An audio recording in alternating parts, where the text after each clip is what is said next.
Alright, I'm back again with another collection update.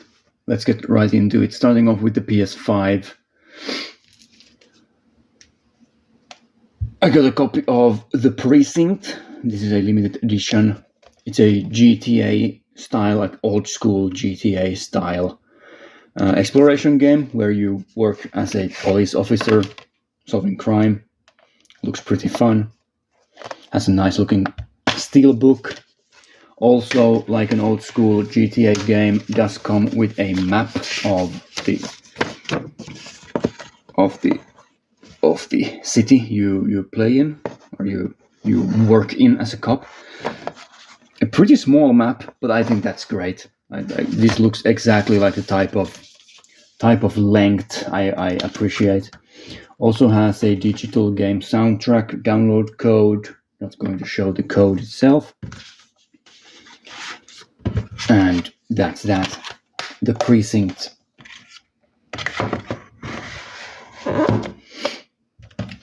Looks pretty good. Released by Microids. Right, I also have two more PS5 games here. I picked up a used copy of Alone in the Dark, the reboot, or attempted reboot of the Alone in the Dark series. Probably didn't do too well financially.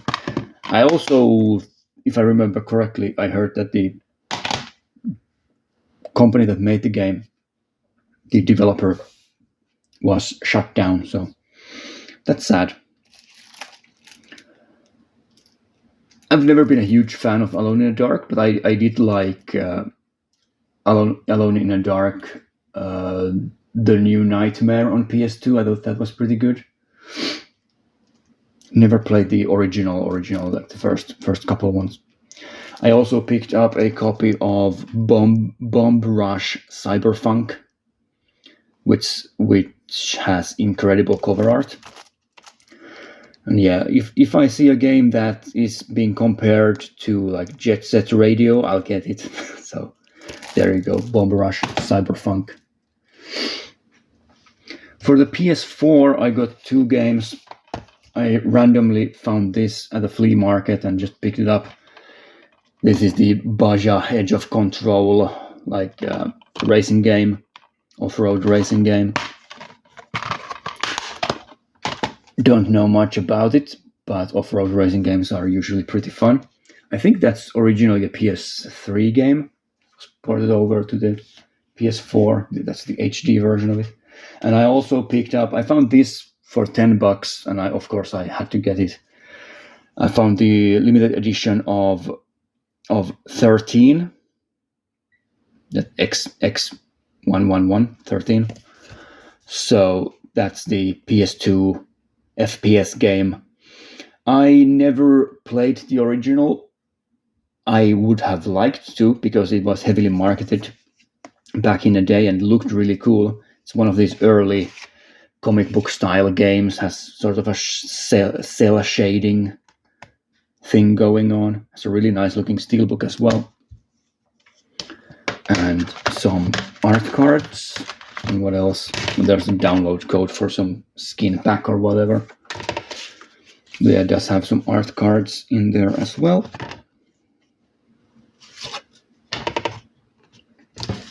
Three of them. Shouldn't there be four? Oh, that's three. Okay. It does say on the back that there are three of them. Lithographs, they are called. I just call them art cards, but lithograph, that's a very nice word for art card, right? So there's that. And then I did pick up just a stack of PSP games. You rarely run into PSP games in the wild where I am from in Europe, so I was quite glad to find this. I'm alphabetizing them here off screen. Let's start with Ace Combat X, Skies of Deception. This is probably my favorite of these pickups because I always appreciate getting more Ace Combat into the collection. Nordic back cover as well. I'm pretty sure this one is exclusive to the PSP. There's some art of the planes. That's cool. It's the same picture. Is it the same picture in every page? No. Okay, so that's Ace Combat. But yeah, I'm pretty sure this is exclusive to the PSP. Then I picked up a copy of Daxter, the spin-off from the Jak and Daxter series. And these are all really nice looking, clean, used copies as well. This one is probably the nastiest of the cases, because it does have a little bit of damage to one of the sides there. There's like a little puncture. That's fine. These were really cheap as well. Like nobody in here, like where I live, nobody is interested in buying PSP games, so you can get these quite easily, just if you get lucky and find them. I also picked up a copy of God of War: Ghost of Sparta, one of the 2 PSP God of War games. The other one I don't have. What is it even called? I can't remember. Ghost of Sparta, like Chains of Olympus, something like that, probably. Yeah. Oh, Sony cheaping out again. Black and white manual. The other ones had full color manuals. Yeah, I would like to get the PS3 collection of this and the other PSP game. I don't have that one. I would like to get that one and then play them, get the trophies. I also picked up a copy of Kingdom Hearts Birth by Sleep with this shiny cover. Now, when I was going through these PSP games, I was trying to remember, like, I have a PSP Kingdom Hearts game, but is it this one? And I thought that I didn't have it. But it's because of the cover. So this is my original copy of Birth by Sleep. I have now 2 cover variants of this. I don't know what's up with this. So I remember that I had a copy of some Kingdom Hearts game on PSP, but it didn't have a shiny cover, so surely it wasn't this one. But yeah, it was the same game, just different cover. That's weird. I tried to look online what is up with these Birth by Sleep covers, and I just found a bunch of threads, people like saying that, oh, my copy isn't shiny. Well, my copy is shiny. Like, nobody seems to know what's up with them. Probably like a first print. One of them is a first print, and the other ones are like later prints, something like that. But I don't know. It does have a difference here, like on the spine. I think the numbers are the numbers different? Yes, the lower numbers are different. So they aren't identical. So now I have 2 copies of Birth by Sleep with different cover variants. There is a little bit of damage here, unfortunately. Like I only noticed this once I got home, that the plastic is a little bit ripped. The cover art itself is completely intact, so if I find a replacement cover, I will definitely use a replacement cover. Not that many PSP replacement covers going around, but yeah, I'll try to find a better cover for that. Or case. Replacement case, not cover. Replacement case. Yeah, I also picked up a copy of Resistance Retribution. Never played this one. The Resistance games, I think, are a bit underrated. Like, they're almost forgotten at this point. It's been such a long time for the series when the last one was released. Right.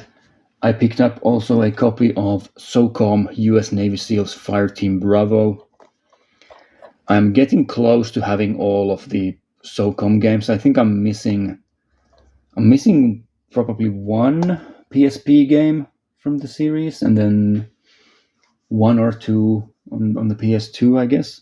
Maybe 1 PS3 one as well.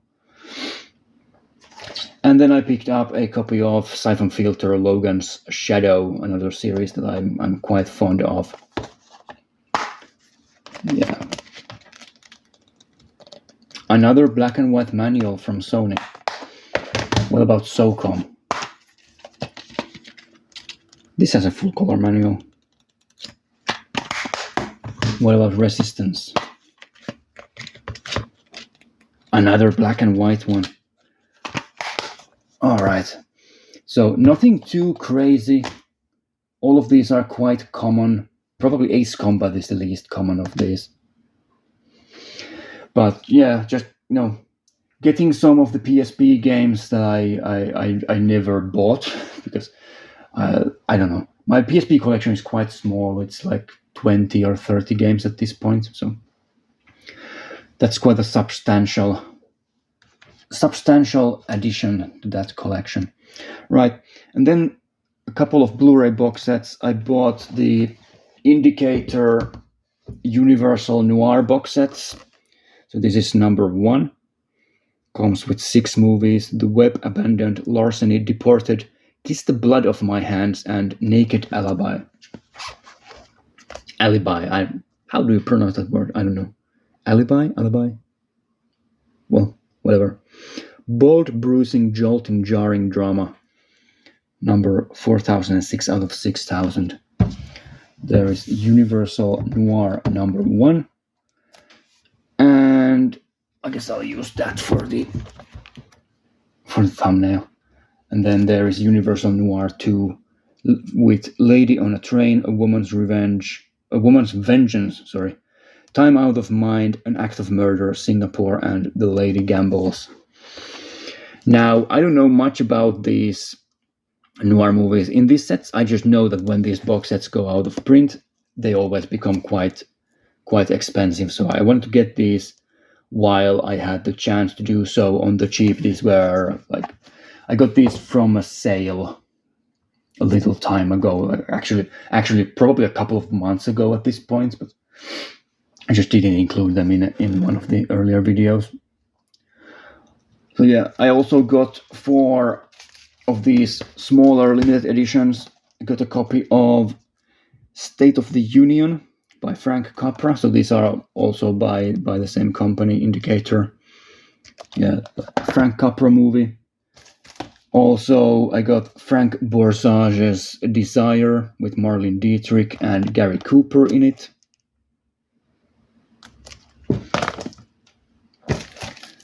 Got a copy of You and Me, directed by Fritz Lang. Lots of heavy hitters here in terms of the directors. And then I got a copy of Obsession, which features Sally Gray, who's a great actress. This one is directed by Dmytryk, right? Yeah, Edward Dmytryk. A smooth lesson in cautious murder. And then to finish, I got 3 used Arrow Academy movies here. I got a copy of one of the more uncommon, I would say. I think I've never seen this one used before, the first print. This is Terror in a Texas Town, which is directed by Joseph H. Lewis, quite a well-known noir director. So I'm looking forward to watching that. I also got Joseph von Sternberg's version of Crime and Punishment, featuring Peter Lorre. Probably not that great of a movie, but it's Sternberg. He's a great director. I'm just wondering, this is 88 minutes long. How are you going to adapt Crime and Punishment into an 88-minute movie? But, well, there you go. And then I got a copy of Black Venus by Abdelatif Kechiche. The director is probably best known for Blue is the Warmest Color, the LGBT movie. That's actually amazing, incredibly good. So yeah, got this one as well, a historical movie about this African woman. So there you go, that's the collection update for this month. And there are that's the thumbnail. Can I get the shine off of the precinct without it falling over? Yeah, that's good. So there are the pickups, and I'll be back again with something else next week. See ya. Can I get the shine off this? Annoying. It's annoying. I want the shine off of this. I'll have to wiggle the lights around. All right, bye bye.